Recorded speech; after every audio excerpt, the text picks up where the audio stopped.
आज मैं आपसे भविष्य पुराण में दिए गए नवग्रह शांति की विधि का वर्णन करूंगी। आप सभी इससे लाभ उठा सकते हैं। युधिष्ठिर ने कहा, भगवान आप सर्वज्ञ हैं, इसलिए आप यह बतलाने की कृपा करें कि संपूर्ण कामनाओं की अविचल सिद्धि के लिए शांतिक एवं पौष्टिक कर्मों का अनुष्ठान किस प्रकार किया जाए। भगवान श्री कृष्ण बोले, राजन, लक्ष्मी की कामना करने वाले अथवा शांति के अभिलाषी तथा वृष्टि, दीर्घायु और पुष्टि की इच्छा से युक्त मनुष्य को गृह यज्ञ का शुभारंभ करना चाहिए। मैं संपूर्ण शास्त्रों का अवलोकन करने के पश्चात पुराणों एवं श्रुति द्वारों आदिष्ट इस गृह शांति का संक्षिप्त वर्णन कर रहा हूँ। इसके लिए ज्योतिषी द्वारा बतलाए गए शुभ मुहूर्त में ब्राह्मण द्वारा स्वस्ति वाचन कराकर ग्रहों एवं ग्रह आदि देवों की स्थापना करके हवन आरंभ करना चाहिए। पुराणों एवं श्रुतियों के ज्ञाता विद्वानों ने 3 प्रकार के गृह यज्ञ बतलाए हैं। पहला 10,000 आहुतियों का अयुत होम, उससे बढ़कर दूसरा 1,00,000 आहुतियों का लक्ष्य होम तथा संपूर्ण कामनाओं का फल प्रदान करने वाला तीसरा 1 करोड़ आहुतियों का कोटि होम होता है। 10,000 आहुतियों वाला गृह यज्ञ नवग्रह यज्ञ कहलाता है। इसकी विधि जो पुराणों एवं श्रुतियों में बतलाई गई है, प्रथम मैं उसका वर्णन करता हूँ। यजमान मंडप निर्माण के बाद हवन कुंड की पूर्वोत्तर दिशा में स्थापना के लिए एक वेदी का निर्माण कराए, जो 2 बीता लंबी चौड़ी, 1 बीता ऊंची, 2 परिधियों से सुशोभित और चौकोर हो। उसका मुख उत्तर की ओर हो। पुनः कुंड में अग्नि की स्थापना करके उस वेदी पर देवताओं का आवाहन करें। इस प्रकार उस पर 32 देवताओं की स्थापना करनी चाहिए। सूर्य, चंद्र, मंगल, बुध, बृहस्पति, शुक्र, शनि, राहु, केतु ये लोगों के हितकारी ग्रह कहे गए हैं। इन ग्रहों की प्रतिमा क्रमशः तांबा, स्फटिक, रक्त चंदन, सुवर्ण, चांदी तथा लोहे से बनानी चाहिए। श्वेत चावलों द्वारा वेदी के मध्य में सूर्य की, दक्षिण में मंगल की, उत्तर में बृहस्पति की, पूर्वोत्तर कोण पर बुध की, पूर्व में शुक्र की, दक्षिण पूर्व कोण पर चंद्रमा की, पश्चिम में शनि की, पश्चिम दक्षिण कोण पर राहु की और पश्चिमोत्तर कोण पर केतु की स्थापना करनी चाहिए।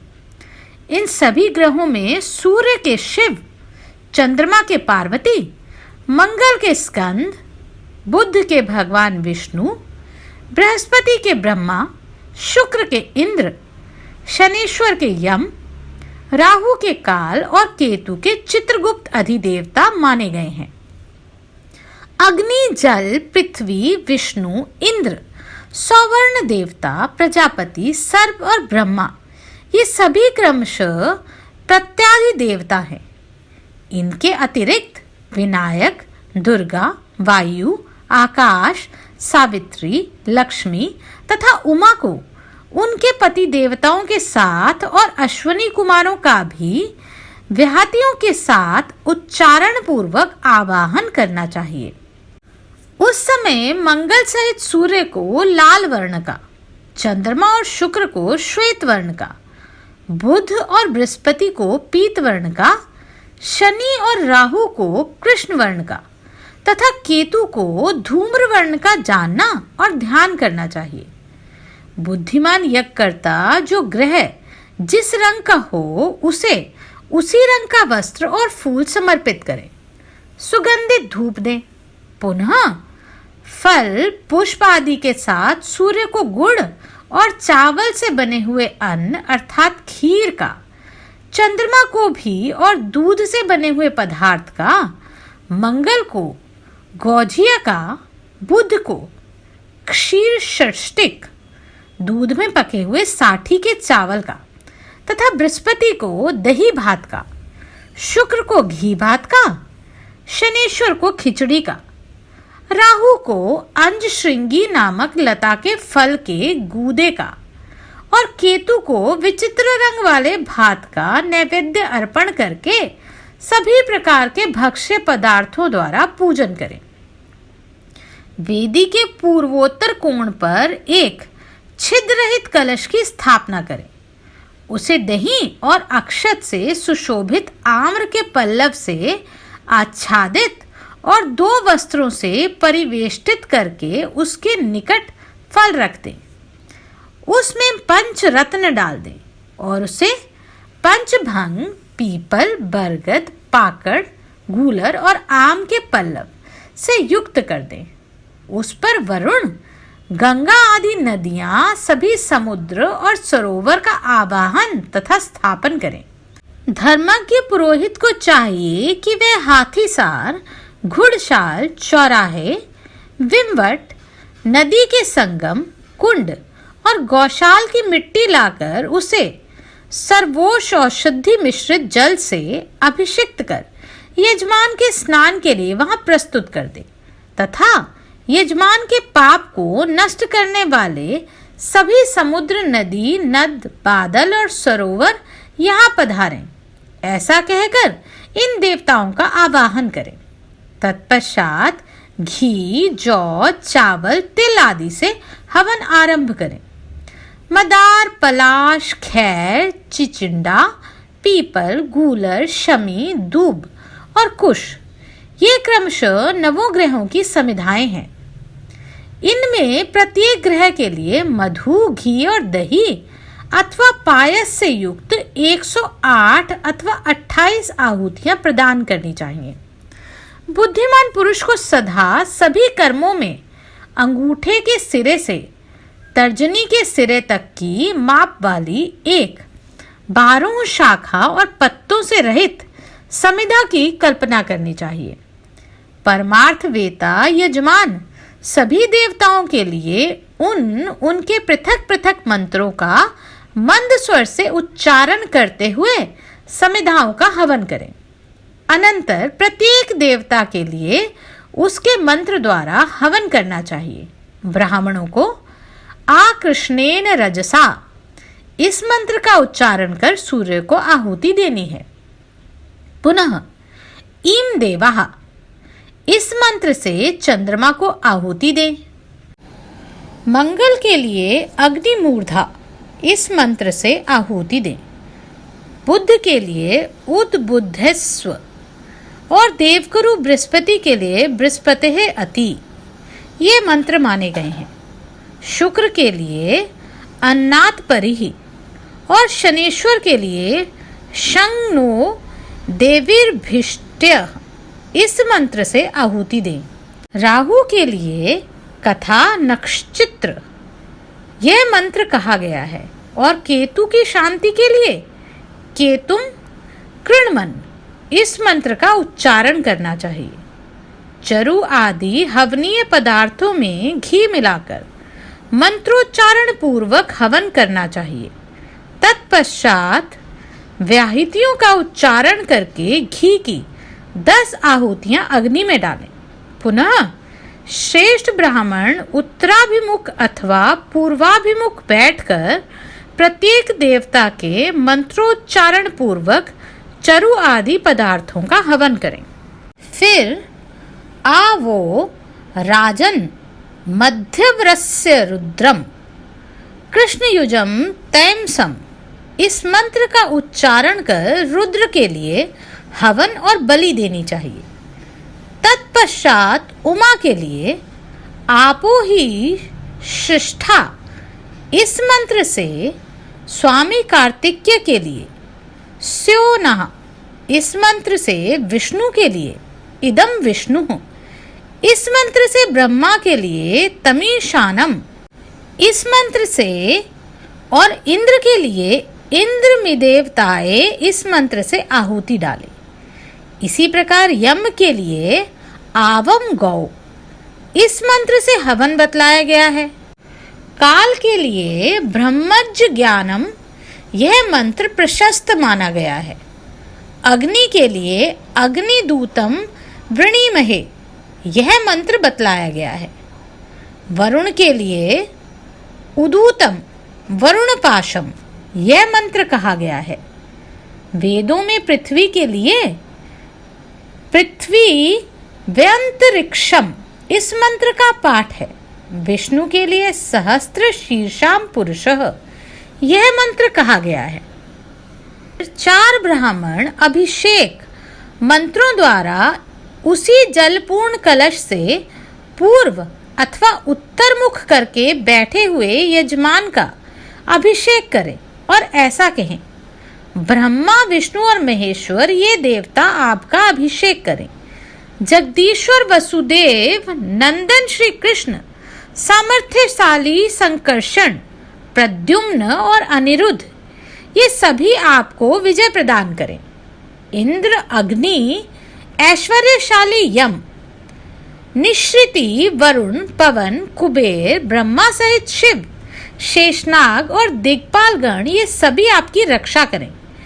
कीर्ति लक्ष्मी धृति मेधा पुष्टि श्रद्धा क्रिया मति बुद्धि लज्जा शांति पुष्टि कांति और तृष्टि ये सभी माताएं जो धर्म की पत्नी हैं आकर आपको अभिषिक्त करें। सूर्य चंद्रमा मंगल बुध बृहस्पति शुक्र शनेश्वर राहु और केतु ये सभी ग्रह प्रसन्नता पूर्वक आपको अभिषिक्त करें।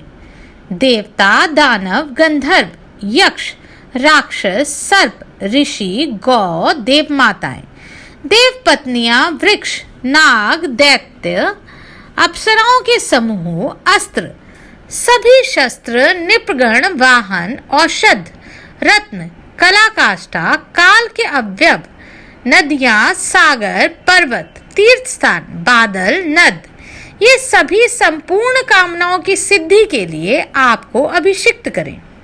इस प्रकार श्रेष्ठ ब्राह्मणों द्वारा सर्वौषधि एवं संपूर्ण सुगंधित पदार्थों से युक्त जल से स्नान करा दिए जाने के पश्चात सपत्नीक यजमान श्वेत वस्त्र धारण करके श्वेत चंदन का अनुलेप करे और विस्मय रहित होकर शांत चित्त वाले ऋत्वजों का प्रयत्न पूर्वक दक्षिणा आदि देकर पूजन करे तथा सूर्य के लिए कपिला गौ का चंद्रमा के लिए शंख का मंगल के लिए भार वहन करने में समर्थ एवं ऊंचे ढील वाले लाल रंग के बैल का बुध के लिए सुवर्ण का पृथ्वी के लिए एक जोड़ा पीले वस्त्र का शुक्र के लिए श्वेत रंग के घोड़े का शनिश्चर के लिए काली गौ का राहु के लिए लोहे की बनी हुई वस्तु का और केतु के लिए उत्तम बकरे का दान विधान है।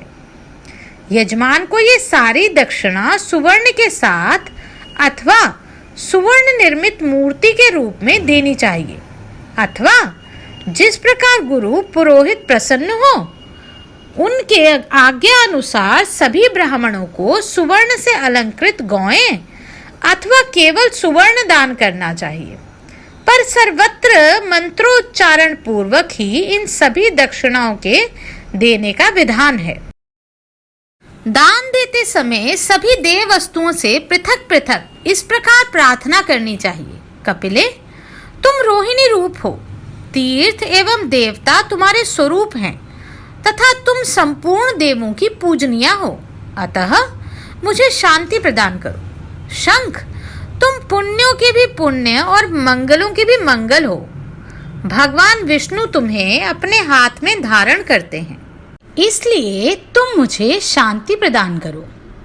जगत को आनंदित करने वाले वृषभ तुम वृष रूप से धर्म और अष्टमूर्ति शिवजी के वाहन हो, अतः मुझे शांति प्रदान करो। सुवर्ण तुम ब्रह्मा के आत्म स्वरूप अग्नि के स्वर्णमय बीज और अनंत पुण्य के प्रदाता हो, अतः मुझे शांति प्रदान करो। 2 पीले वस्त्र अर्थात पीतांबर भगवान श्री कृष्ण को परम प्रिय हैं, इसलिए विष्णु उसको दान करने से आप मुझे शांति प्रदान करें। अश्व तुम अश्वरूप से विष्णु हो, अमृत से उत्पन्न हुए हो तथा सूर्य एवं चंद्रमा के नित्य वाहन हो, अतः मुझे शांति प्रदान करो।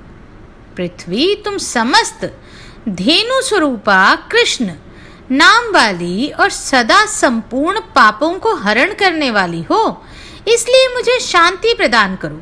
लोह, चूंकि विश्व के सभी संपादित होने वाले लोह कर्म, हल एवं अस्त्र आदि सारे कार्य सदा तुम्हारे ही अधीन हैं, इसलिए तुम मुझे शांति प्रदान करो। छाग, चूंकि तुम संपूर्ण यज्ञों के मुख्य अंग रूप से निर्धारित हो और अग्निदेव के नित्य वाहन हो, इसलिए मुझे शांति प्रदान करो। गौ, चूंकि गौ के अंगों में 14 भुवन निवास करते हैं, इसलिए तुम मेरे लिए इहलोक एवं परलोक में भी कल्याण प्रदान करो। जिस प्रकार भगवान केशव तथा शिव की शैया कभी शून्य नहीं रहती, बल्कि लक्ष्मी तथा पार्वती से सदा सुशोभित रहती है, वैसे ही मेरे द्वारा भी दान की गई शैया जन्म जन्म में सुख से संपन्न रहे। जैसे सभी रत्नों में समस्त देवता निवास करते हैं, वैसे ही रत्न दान करने से देवता मुझे शांति प्रदान करें। सभी दान भूमि दान की 16वीं कला की भी समता नहीं कर सकते, अतः भूमि दान करने से मुझे इस लोक में शांति प्राप्त हो। इस प्रकार कृपणता छोड़कर भक्ति पूर्वक रत्न, सुवर्ण, वस्त्र समूह, धूप, पुष्पमाला आदि का दान करना चाहिए और चंदन आदि से ग्रहों की पूजा करनी चाहिए। राजन, अब मैं आपको भक्ति पूर्वक ग्रहों के स्वरूपों को सुनाता हूँ, सुने। सूर्यदेव की 2 भुजाएं निर्दिष्ट हैं। वे कमल के आसन पर विराजमान रहते हैं। उनके दोनों हाथों में कमल सुशोभित रहते हैं। उनकी कांति कमल के भीतरी भाग से है और वे 7 घोड़ों तथा 7 रस्सियों से जुते रथ पर आरूढ़ रहते हैं। चंद्रमा गौरवर्ण, श्वेत वस्त्र और श्वेत अश्व युक्त हैं तथा उनके आभूषण भी श्वेत वर्ण के हैं। धरणी नंदन मंगल की 4 भुजाएं हैं। वे अपने चारों हाथों में खड्ग, ढाल, गदा तथा वरद मुद्रा धारण किए हैं। उनके शरीर की कांति कनेर के पुष्प सरीखी है। वे लाल रंग की पुष्पमाला और वस्त्र धारण करते हैं। बुध पीले रंग की पुष्पमाला और वस्त्र धारण करते हैं। पीत चंदन से अनुलिप्त हैं। वे दिव्य सोने के रथ पर विराजमान हैं। देवताओं और दैत्यों के गुरु बृहस्पति और शुक्र की प्रतिमाएं क्रमशः पीत और श्वेत वर्ण की होनी चाहिए। उनकी 4 भुजाएं हैं, जिनमें वे दंड, रुद्राक्ष की माला, कमंडल और वर मुद्रा धारण किए हैं। शनेश्वर की शरीर कांति इंद्रनील मणि की है। वे गिद्ध पर सवार होते हैं और हाथ में धनुष बाण, त्रिशूल और वर मुद्रा धारण किए रहते हैं। राहु का मुख सिंह के समान भयंकर है। उनके हाथों में तलवार, कवच, त्रिशूल और वर मुद्रा शोभित होती है। वे नीले रंग के सिंहासन पर आसीन होते हैं। ध्यान में ऐसे ही राहु प्रशस्त माने गए हैं। केतु बहुतेरे हैं। उन सब की 2 भुजाएं हैं। उनके शरीर आदि धूम्र वर्ण के हैं। उनके मुख विकृत हैं। वे दोनों हाथों में गदा एवं वर मुद्रा धारण किए हैं और नित्य गिद्ध पर समासीन रहते हैं। इन सभी लोकहितकारी ग्रहों को किरीट से सुशोभित कर देना चाहिए तथा इन सब की ऊंचाई अपने हाथ के प्रमाण से 108 अंगुल की होनी चाहिए, अर्थात 4.5 हाथ की। हे पांडुनंदन, ये मैंने आपको नवग्रह का स्वरूप बतलाया। विद्वान पुरुष को चाहिए कि ऐसी प्रतिमा बनाकर इनकी पूजा करे। जो मनुष्य उपर्युक्त विधि से ग्रहों की पूजा करता है, वह इस लोक में सभी कामनाओं को प्राप्त कर लेता है और अंत में स्वर्गलोक में प्रतिष्ठित होता है। यदि किसी निर्धन मनुष्य को कोई ग्रह नित्य पीड़ा पहुंचा रहा हो तो उस बुद्धिमान को चाहिए कि वह उस ग्रह की यत्न पूर्वक भली भांति पूजा करके तत्पश्चात शेष ग्रहों की भी अर्चना करे, क्योंकि ग्रह, गौ और राजा ब्राह्मण ये विशेष रूप से पूजित होने पर रक्षा करते हैं, अन्यथा अवहेलना किए जाने पर जलाकर भस्म कर देते हैं। इसलिए वैभव की अभिलाषा रखने वाले मनुष्य को दक्षिणा से रहित यज्ञ नहीं करना चाहिए, किंतु भरपूर दक्षिणा देने से देवता भी संतुष्ट हो जाते हैं। ऐसा माना जाता है नवग्रहों की यज्ञ में यह 10,000 आहुति वाला हवन ही होता है। इसी प्रकार विवाह, उत्सव, यज्ञ, देव प्रतिष्ठा आदि कर्मों में तथा चित्त की उद्विग्नता में, आकस्मिक विपत्तियों में भी यह 10,000 आहुति वाला हवन ही बतलाया गया है। इसके बाद अब मैं 1,00,000 आहुति वाले यज्ञ की विधि बतलाता हूँ।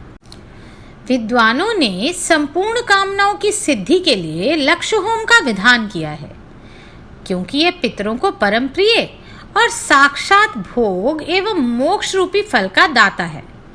बुद्धिमान यजमान को चाहिए कि ग्रह बल और तारा बल को अपने अनुकूल बढ़ाकर ब्राह्मण द्वारा स्वस्ति वाचन कराए और अपने गृह के पूर्वोत्तर दिशा में अथवा शिव मंदिर के समीपवर्ती भूमि पर विधान पूर्वक एक मंडप का निर्माण कराए, जो 10 हाथ अथवा 8 हाथ लंबा चौड़ा चौकोर हो तथा उसका मुख अर्थात प्रवेश द्वार उत्तर दिशा की हो। उसकी भूमि को यत्नपूर्वक पूर्वोत्तर दिशा की ओर ढालू बना देना चाहिए। तदनंतर मंडप के पूर्वोत्तर भाग में यथार्थ लक्षणों से युक्त एक सुंदर कुंड तैयार कराएं।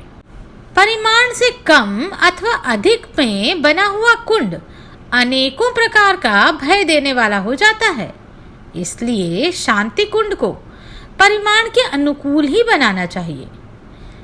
ब्रह्मा ने लक्ष्य होम को अयुत होम से 10 गुना अधिक फलदायक बतलाया है, इसलिए इसे प्रयत्नपूर्वक आहुतियों और दक्षिणाओं द्वारा संपादित करना चाहिए। लक्ष्य होम में कुंड 4 हाथ लंबा और 2 हाथ चौड़ा होता है।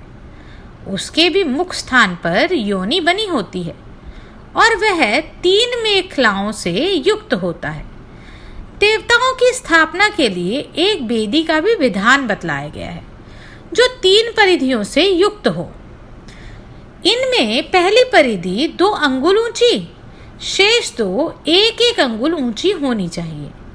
विद्वानों ने इन सब की चौड़ाई 2 अंगुल की बतलाई है।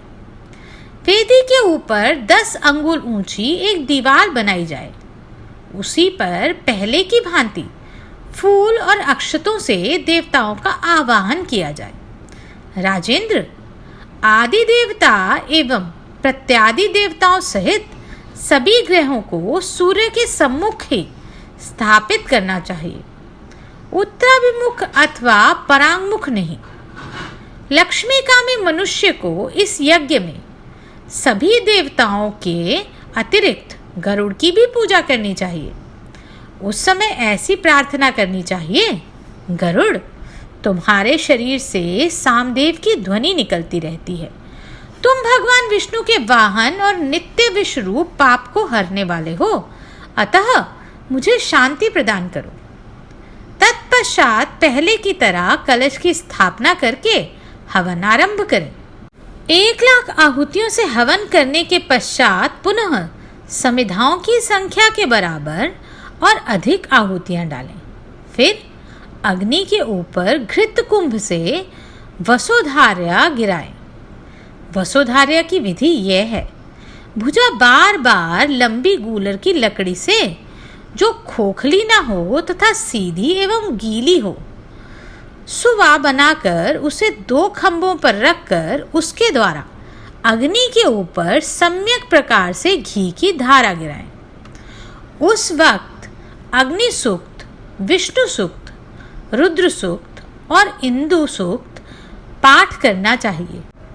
तथा महावैश्वानर साम और ज्येष्ठ साम का गान करना चाहिए। तदुपरांत पूर्वत यजमान स्नान कर स्वस्ति वाचन कराएं तथा काम क्रोध रहित होकर शांत चित्त से पूर्वत ऋत्वजों को पृथक पृथक दक्षिणा प्रदान करें।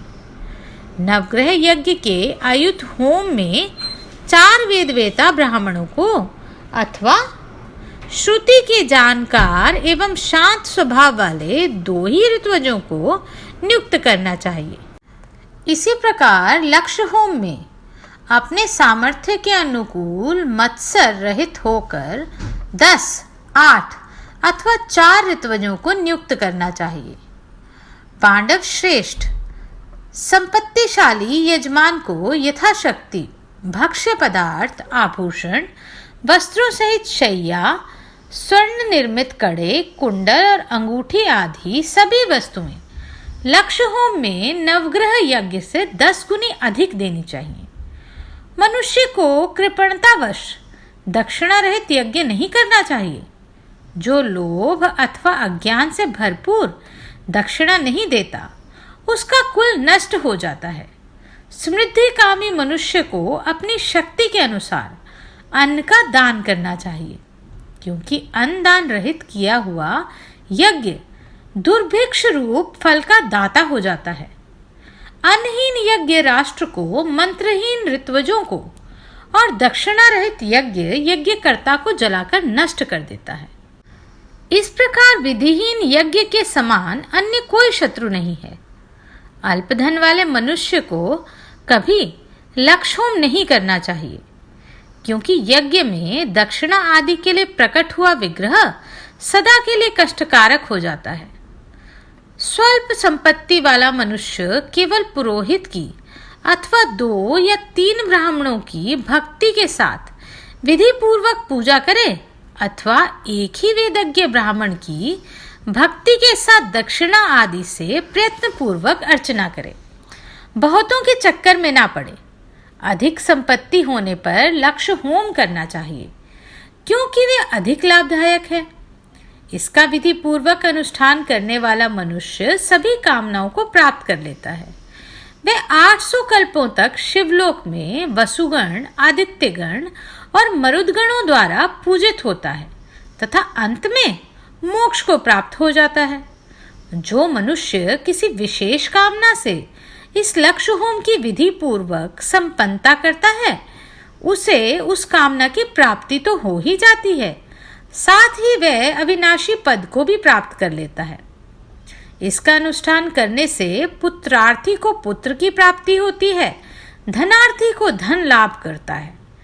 भार्यार्थी सुंदर पत्नी, कुमारी कन्या सुंदर पति, राज्य से भ्रष्ट हुआ राजा राज्य और लक्ष्मी का अभिलाषी लक्ष्मी को प्राप्त करता है। इस प्रकार मनुष्य जिस वस्तु की अभिलाषा से इस यज्ञ को करता है वह उसे प्रचुर मात्रा में प्राप्त होती है। जो निष्काम भाव से इसका अनुष्ठान करता है वह पर ब्रह्म को प्राप्त करता है।